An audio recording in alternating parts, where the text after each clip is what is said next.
नमस्कार, मैं हूं आपके साथ विभा उपाध्याय और आप देख रहे हैं अपना बिहार। इस वक्त बड़ी खबर कैमूर से, जहां पर जमीन विवाद में कॉलेज की एक छात्रा का हथियार लहराते हुए वीडियो वायरल होने के बाद पुलिस ने उसे गिरफ्तार कर लिया है।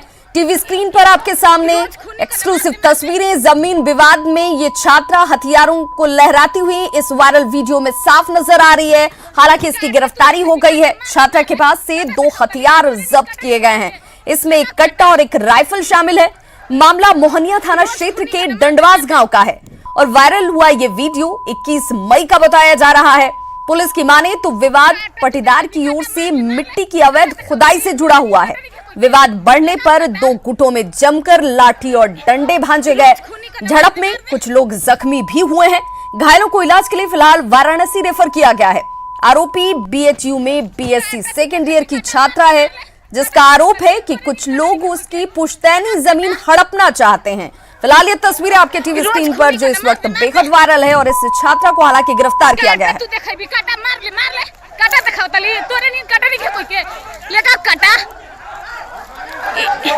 रोज खूनी को मार दे।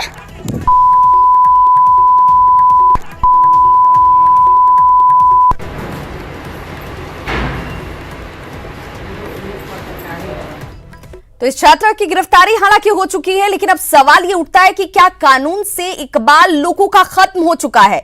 ये सवाल इसलिए क्योंकि इस तरह की वायरल वीडियोस लगातार सामने आते हुए जिसमें लोग कानून को खुद हाथ में उठा रहे हैं। क्या कानून का इकबाल खत्म हो चुका है? और इसीलिए यह हमारा सवाल, छात्रा ने खुद कानून को आखिर हाथ में क्यों ले लिया? ये तमाम सवाल बंदूक की वजह से हैं, क्योंकि इस छात्रा के हाथ में वो बंदूक और छात्रा के पास से बंदूक जो बरामद की गई है। तो सवाल ये कि बंदूक कहां से मिले, कहां से इस छात्रा के पास ये बंदूक पहुंचे?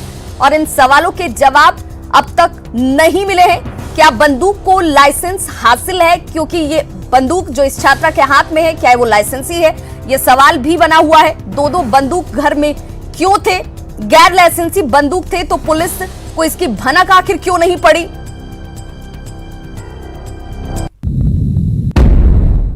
और अब बिहार के छात्रों के लिए बड़ी खबर। जी हां, बिहार बोर्ड आज दोपहर बाद 12:30 पर मैट्रिक का रिजल्ट जारी करेगा। शिक्षा मंत्री कृष्णनंदन प्रसाद वर्मा मैट्रिक परीक्षा के रिजल्ट जारी करेंगे। रिजल्ट समिति की वेबसाइट ऑनलाइन bseb.in और बिहार बोर्ड online.com पर आप परिणाम देख सकते हैं। इस साल बिहार बोर्ड मैट्रिक में कुल 15,29,000 छात्र और छात्राएं शामिल हुए थे।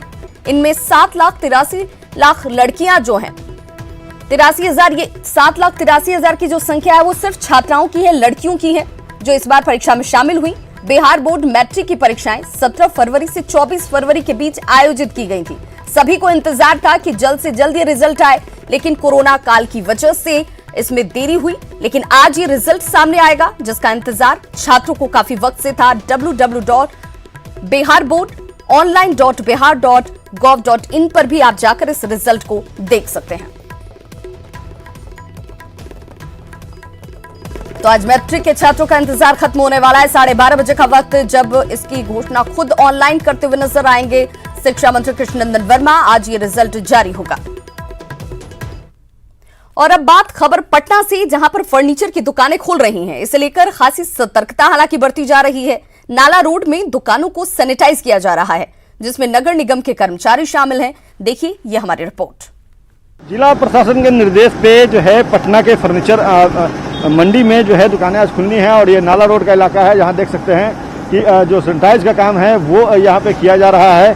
और पूरे इस अगर बात कर ले तो नाला रोड एरिया के तमाम जितने भी दुकानें हैं उसको सैनिटाइज किया जा रहा है। चूंकि जिला प्रशासन के निर्देश पे दुकानें तो खुली है, लेकिन दुकानों को खुलने के साथ जो कस्टमर हैं उनके भी आने का सिलसिला जारी है। और ऐसे में जो जिस दिन दुकानें खुल रही है, जैसे आज मंगलवार है तो आज दुकान खुलनी है, तो उससे पहले इस पूरे इलाके को जो है सैनिटाइज किया जाता है। हर दुकान को सैनिटाइज किया जाता है और उसके बाद ही दुकान खोलने की अनुमति है। तो ये नगर निगम के जो है कर्मचारी हैं जो लगातार इस तरह से इस इलाके में सैनिटाइज कर रहे हैं। कैमरा पर्सन दीपक के साथ अमित कुमार, न्यूज़ 18 पटना। लॉकडाउन की वजह से मंदिरों के आसपास दुकान चलाने वालों की आर्थिक स्थिति खराब हो चुकी है। 2 महीने से ये मंदिर बंद है, जिसकी वजह से दुकानों में ताला लटका हुआ है। सीतामढ़ी के पुनौरा धाम से देखिए ये रिपोर्ट। सीतामढ़ी जगत जननी मां जानकी की जन्म स्थली है। इसकी चर्चा पुराणों में है। यहाँ तकरीबन आधा दर्जन से ऐसे पौराणिक स्थलें हैं जो सीधे रामायण काल से जुड़े हुए हैं। हालात यह है कि पिछले 2 महीने से जारी लॉकडाउन की वजह से सीतामढ़ी के रामायण काल से जुड़े पर्यटक स्थलों की हालत बेहद खराब होकर रह गई है। यहाँ दूर दूर से आने वाले पर्यटकों की संख्या न के बराबर है। मंदिर परिसर में पूरी तरीके से ताला लगा हुआ है और मंदिर परिसर के आसपास रोजगार करने वाले लोगों की स्थिति भी बेहद खराब होकर रह गई है। अभी तक तो यहाँ लाखों की नुकसान हो चुकी है। मतलब कि यहाँ जो बाहर से पूरी भारत से जो पर्यटन आती थी वो साफ नगण्य हो चुकी है, एकदम बंद हो चुका है। और यहाँ सैकड़ों दुकान जो है बंद पड़ा हुआ, जो खुला हुआ नहीं है। मंदिर के आसपास रोजगार करने वाले लोग भी दयनीय स्थिति में पहुंच गए हैं और मंदिर के पास जो आमदनी होता था वो पूरी तरीके से बंद हो गया है।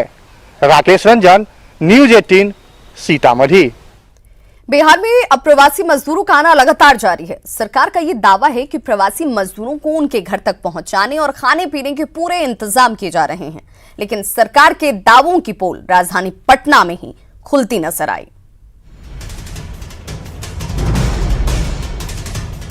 बदन पर सफेद शर्ट और जुबान पर सफेद झूठ।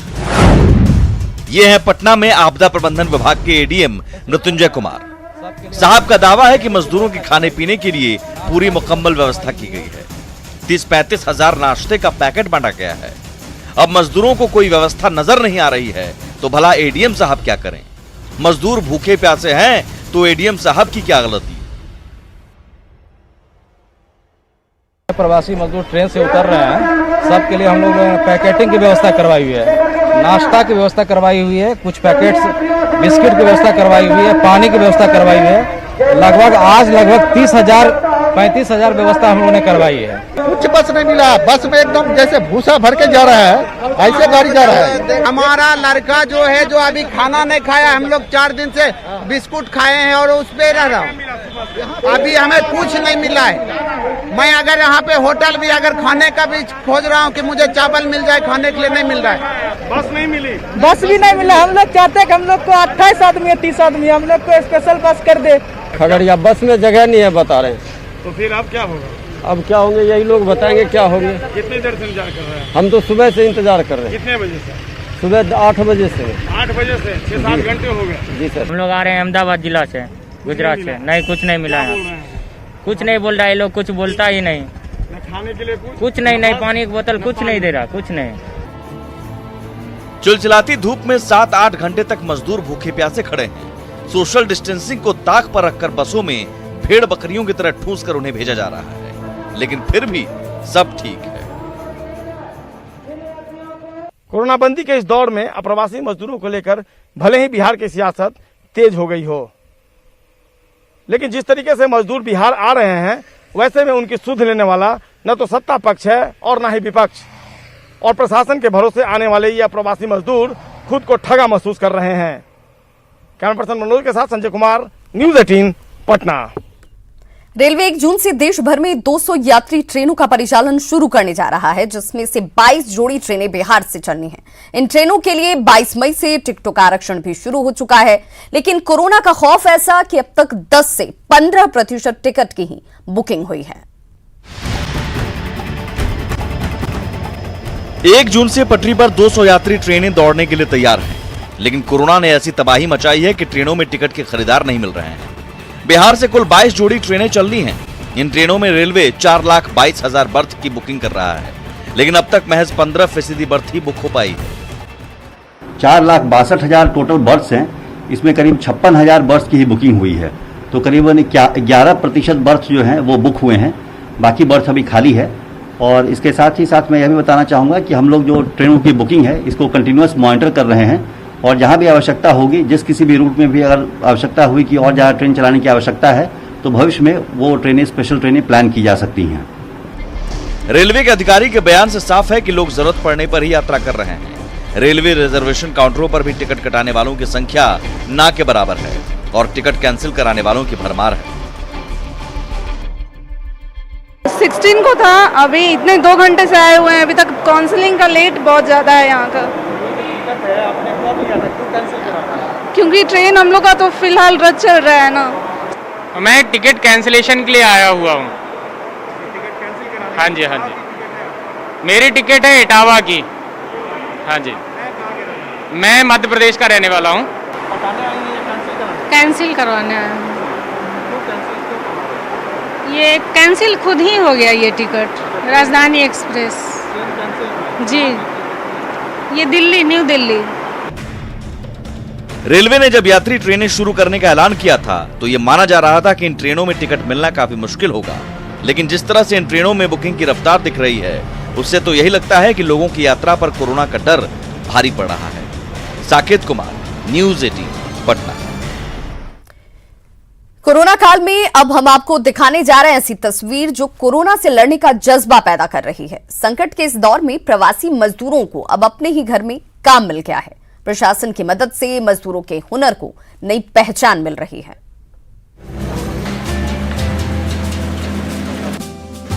सीतामढ़ी की ये तस्वीरें कोरोना से लड़ने का जज्बा पैदा कर रही हैं। प्रवासियों ने अपने हुनर से कोरोना के खिलाफ जंग का ऐलान कर दिया है। दिन रात मास्क बनाने में जुटी ये टीम अब किसी दूसरे राज्य में काम करने के लिए मोहताज नहीं है। सीतामढ़ी जिला प्रशासन ने मजदूरों को रोजगार देने के लिए सार्थक प्रयास किया है। जिले में स्किल डेवलपमेंट के तहत सिलाई कटाई में निपुण 3200 प्रवासी मजदूर दिन रात मास्क तैयार करने में लगे हैं। इतना ही नहीं, महिलाओं की मधुबनी पेंटिंग तो काबिले तारीफ है। मास्क पर मधुबनी पेंटिंग का मेल अनोखा है।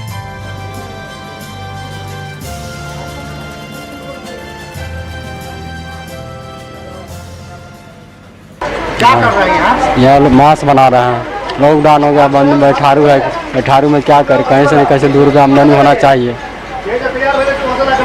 यहाँ आपको काम मिल रहा है, जी बेनिफिट बुझा रहा है? हाँ बुझा रहा, पूरा फैमिली के साथ है, 2 रुपया नगद में आ रहा है, डेली का काम है। यहाँ हम लोग घर में अपने काम कर रहे हैं, खुश है, परिवार के साथ है, माता पिता है, सभी यहाँ पे है, सबके साथ में रहते हैं, कोई दिक्कत नहीं होता है। मनी पेंटिंग में देवता पितर हुआ, मतलब पेड़ पौधा हुआ, मतलब जैसे भी बता दे। हाँ, जैसे मतलब ऑर्डर मिलते रहते हैं ना, तो जैसे जो ऑर्डर किए वो बनाते रहते हैं। सीतामढ़ी के बेलसंड, सुरसंड और बाजपट्टी प्रखंड में 10 ऐसे सेंटर बनाए गए हैं जहां कुशल कारीगर दिन रात मास्क बनाने में लगे हैं। मजदूरों को अब अपने ही घर में काम मिल गया है। प्रशासन आने वाले दिनों में 50 नए सेंटर को शुरू करने की योजना बना रहा है। साथ ही यहां बनाए गए मास्क को सरकारी कार्यालय में काम करने वाले कर्मचारियों को खरीदने का निर्देश भी दिया जा रहा है। साथ ही शहर के बड़े रेडीमेड दुकानों में भी मास्क बेचने का इंतजाम किया जाएगा। हमारे श्रमिक भाई हैं जो मधुबनी पेंटिंग में दक्ष हैं, उनको भी इससे जोड़ा जा रहा है और वो इस मास्क के ऊपर मधुबनी पेंटिंग बना रहे हैं। इससे हमारे यहाँ मधुबनी पेंटिंग का भी प्रचार प्रसार बृहद पैमाने पे होगा और ऐसे कलाकारों को भी रोजगार से जोड़ा जा रहा है। कोरोना संकट के बीच बाहर से ठोकर खाकर आए इन मजदूरों को अब अपने ही घर में काम मिल गया है। इनके हुनर को अपने ही घर में पहचान मिल रही है। कोरोना काल में सीतामढ़ी की ये तस्वीरें सुकून देने वाली हैं। कोरोना वायरस के दहशत के बीच अपनी पुरानी संस्कृति और सभ्यता का एहसास दिलाना एक बड़ी बात हो सकती है। सीतामढ़ी के बाहर से आए प्रवासी महिला और पुरुष मजदूर कुछ ऐसा ही कर रहे हैं, जो मास्क पर मधुबनी पेंटिंग का निर्माण कर लोगों में एक सुखद संदेश देने का काम कर रहे हैं। राकेश रंजन, न्यूज़ 18, सीतामढ़ी। और अब खबर पूर्वी चंपारण से, जहां पर पूर्वी चंपारण नीली क्रांति की ओर तेजी से आगे बढ़ रहा है। कोरोना बंदी के बीच मछली पालन यहां मुनाफे का सौदा बन चुका है। झीलों और पोखरों से कतला, रोहू और नैनी मछलियों की सप्लाई की जा रही है। देखिए हमारी खास रिपोर्ट।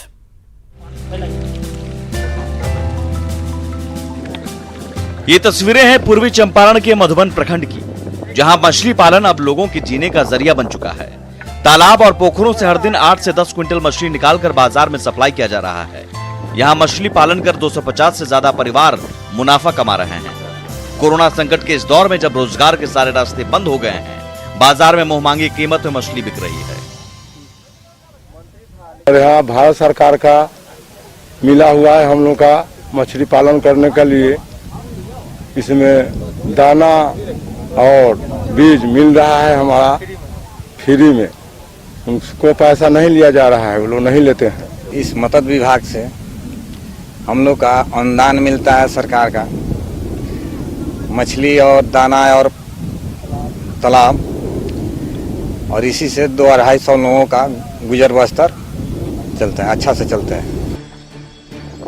झीलों की प्राकृतिक संरचना में बगैर छेड़छाड़ किए ICAR-CIFRI ने यहां सालों भर मछली का बीज उपलब्ध कराया है। बीज पालन के लिए 4 पोखर बने हैं। पूर्वी चंपारण में मछली उत्पादन में पिछले 2.5 साल में 3 गुना इजाफा हुआ है। बढ़ती आय को देखकर यहां के किसानों ने अब इसे व्यवसाय के तौर पर अपना लिया है। ICAR सिफरी के माध्यम से एक प्रोजेक्ट चलाया जा रहा है जो मतलब पिछले 2018 से स्वचालित है, और इसमें जो है हम लोग किसान को समय समय पर बीज मुहैया मुफ्त में कराते हैं। इस पूरे प्रोजेक्ट के लिए ICAR सिफरी ने आधुनिक तकनीक को उपलब्ध कराया है। परियोजना के तहत कतला, रोहू, नैनी, कामनकार और ग्रास काट का बीज मुहैया कराया जा रहा है। कुठिया मान में जो प्रोजेक्ट चल रहा है वो 2.5 साल से हमारा वहाँ चल रहा है, जो कि इसके साथ बाकी भी 4 मान में प्रोजेक्ट चल रहा है जो NFDB स्पॉन्सर्ड प्रोजेक्ट है। ये प्रोजेक्ट का हमारा मकसद है जैसे ही हम लोग यहाँ का आय 2 से 3 गुना बढ़ा सकते हैं साल में। कोरोना बंदी के बीच मधुबन प्रखंड में मछली पालन कर लोग आत्मनिर्भर बन रहे हैं। साथ ही ये भी संदेश दे रहे हैं कि रोजगार के लिए कहीं और जाने की जरूरत नहीं है। मुकेश सिन्हा, न्यूज़ 18, मोतिहारी। दरभंगा की साइकिलिस्ट बेटी ज्योति को मदद के लिए हाथ आगे बढ़ रहे हैं। गरीब परिवार की लाडली को स्थानीय विधायक ने रेसिंग साइकिल गिफ्ट की है, तो वहीं ऑल इंडिया साइकिलिंग फेडरेशन की ओर से भी ज्योति को मदद मिलने लगी है। पिता को भरोसा है कि उनकी ज्योति परिवार को अपने हुनर से रोशन करेगी।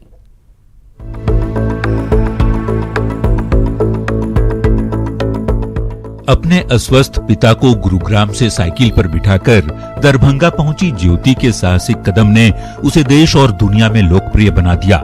मीडिया में खबर आने के बाद ज्योति को मदद के लिए हाथ आगे बढ़ रहे हैं। दरभंगा के विधायक संजय सरावगी ने ज्योति को रेसिंग साइकिल गिफ्ट की है ताकि उसके हौसलों को पंख लग सके। इधर ऑल इंडिया साइकिलिंग फेडरेशन ने उसके साहस को अवसर में बदलने का मौका दिया है ताकि 1 महीने बाद टेस्ट पास कर दरभंगा की ये बेटी राष्ट्रीय और अंतर्राष्ट्रीय स्तर पर अपनी पहचान बना सके। एलॉय स्टील की साइकिल है, लाइट वेट है, 7 गियर है, जो प्रैक्टिस के लिए बेहतरीन है, ऐसा मुझे विशेषज्ञों ने बताया है। उसको मैंने उपलब्ध कराया है। और आज देश के कानून मंत्री जी ने भी देश के खेल मंत्री किरण रिजिजू को कहा है इस मिथिला की बेटी का देखरेख करिए, इसको अच्छा प्रशिक्षण मिले, इसको अच्छा ट्रेनिंग मिले, इसकी चिंता करिए। नई साइकिल पाकर ज्योति बेहद उत्साहित है। हेलमेट लगाकर सरपट सड़कों पर निकल पड़ी क्योंकि उसे खुद पर भरोसा है कुछ कर गुजरने का। तभी तो पिता को भी अपनी लाडली पर नाज है। साइकिल की हम प्रैक्टिस करेंगे सुबह शाम और चलाएंगे, और चला के फिर हम दिल्ली जाएंगे और दिल्ली से फिर वहाँ से जीत के आएंगे और सबका नाम रोशन करके आएंगे। खाने पीने में भी उसको अभी तो सही ढंग से नहीं मिला, फिर भी उसको अभी भी जज्बा हम देखे हैं। जब भी इतना ही जज्बा है जिस तरह हमको उस रास्ते में ला रहा है, अभी भी उसको जज्बा देखे हैं जो हम कामयाब हासिल कर सकते हैं। ज्योति की मदद के नाम पर सियासत भी जारी है। लोजपा अध्यक्ष चिराग पासवान ने राष्ट्रपति को पत्र लिखकर ज्योति को सम्मानित करने का अनुरोध किया है। इसे लेकर उन्होंने ट्वीट भी किया है। तो वहीं विपक्षी राजद ने भी ज्योति की मदद की पेशकश की है। राबड़ी देवी और तेजस्वी यादव ने ज्योति से वीडियो कॉन्फ्रेंसिंग से जुड़कर उसकी पढ़ाई और शादी के साथ ही पिता को नौकरी देने का वादा किया है। इससे पहले अमेरिकी राष्ट्रपति डोनाल्ड ट्रंप की बेटी इवांका ट्रंप ने भी ट्वीट कर ज्योति की तारीफ की थी। 1200 किलोमीटर का फासला ज्योति ने जिस साइकिल से पूरा किया वो उसकी बड़ी बहन को साल 2013 में मुख्यमंत्री साइकिल योजना के तहत मिली थी। गुरुग्राम से दरभंगा का सफर पूरी कर ज्योति ने अपने हौसले को उड़ान जरूर दी है। उम्मीद है मदद को बढ़ रहे हाथ इस बिटिया के सपनों को साकार करेंगे। दरभंगा से न्यूज़ 18 के लिए विपिन कुमार दास की रिपोर्ट। तो कोरोना काल में औरंगाबाद की बेटियां भी अपना फर्ज निभा रही हैं। यहाँ की बेटियां बड़े पैमाने पर मास्क बना रही हैं और गांव-गांव में घूमकर मुफ्त में इस मास्क को दिया जा रहा है। साबुन बांटे जा रहे हैं। कोरोना के खिलाफ जंग में बेटियों की भूमिका की डीएम ने भी सराहना की है। काम कर रहे हैं हम लोग यहाँ हर दिन 1500 से 1600 मास्क बना रहे हैं और हमारे यहाँ लक्ष्य है कि हम लोग कुल 8000 मास्क बना के तैयार कर लेंगे। इसके बाद हम लोग इस मास्क का गांव में जाके वितरण भी करेंगे सभी मिलकर। मास्क बांटे हैं, पूरा मोहल्ला में बांटे हैं। हम लोग मास्क पहनेंगे, अब कहीं भी जाएंगे तो पहन के जाएंगे और महामारी से बचेंगे। और हम लोग अपील करते हैं कि आप लोग भी पहनिए। पूरा विश्व एकजुट होकर एक बीमारी से लड़ रहा है, तो हमारे यहाँ बिहार की जो बेटियां हैं, जो हमारी जीविका की दीदियां हैं, वो भी इसमें पूरा सहयोग दे रही हैं। सरकार का आदेश था कि प्रत्येक घर में, गांव में प्रत्येक घर में मास्क बांटे जाने हैं। अब इतनी बड़ी संख्या में मास्क कोई फैक्ट्री यहाँ उपलब्ध नहीं करा सकती है, तो हमारी बेटियों ने जिम्मा लिया है, हमारी दीदियों ने जिम्मा लिया है और वो बड़े पैमाने पर मास्क बना रही है। पश्चिम चंपारण में जिला प्रशासन ने कोरोना के खिलाफ लड़ाई में महज 15 दिनों में 182 बेड का अस्पताल तैयार कर दिया। दरअसल बेतिया में गवर्नमेंट मेडिकल कॉलेज अस्पताल का भवन निर्माण का काम यहां जारी है। डीएम कुंदन कुमार ने इस मेडिकल कॉलेज के इस निर्माणाधीन भवन का चयन किया और इस भवन को 2 मंजिलों को कोरोना अस्पताल में तब्दील कर दिया। अस्पताल के सभी बेड आईसीयू सुविधा से लैस हैं, साथ ही सभी बेड पर ऑक्सीजन पाइपलाइन से पहुंचाया गया है। यहां इलाज करा 11 कोरोना संक्रमित मरीजों ने कोरोना से जंग जीत ली है। 2 फ्लोर को डेडिकेटेड कोविड-19 हॉस्पिटल के रूप में डेवलप करने का सोचा गया और चूंकि ये लॉकडाउन 1 का समय था और काफ़ी कठिनाइयां थी, उसके बावजूद पूरी टीम ने, जो जिला प्रशासन की टीम, हेल्थ की टीम और इंजीनियरिंग के डेडिकेटेड इंजीनियर्स की टीम पूरे दिन रात प्रयास करके 15 दिनों के मेहनत पे 15 दिनों के अंदर 182 bedded hospital with ICU facility निर्माण किया गया और अब फंक्शनल भी है, जो 10 अप्रैल से फंक्शनल है। तो खबरों का सिलसिला लगातार जारी, आप देखते रहिए न्यूज़ 18 बिहार झारखंड और आपसे अपील, घर पर रहें, सुरक्षित रहें।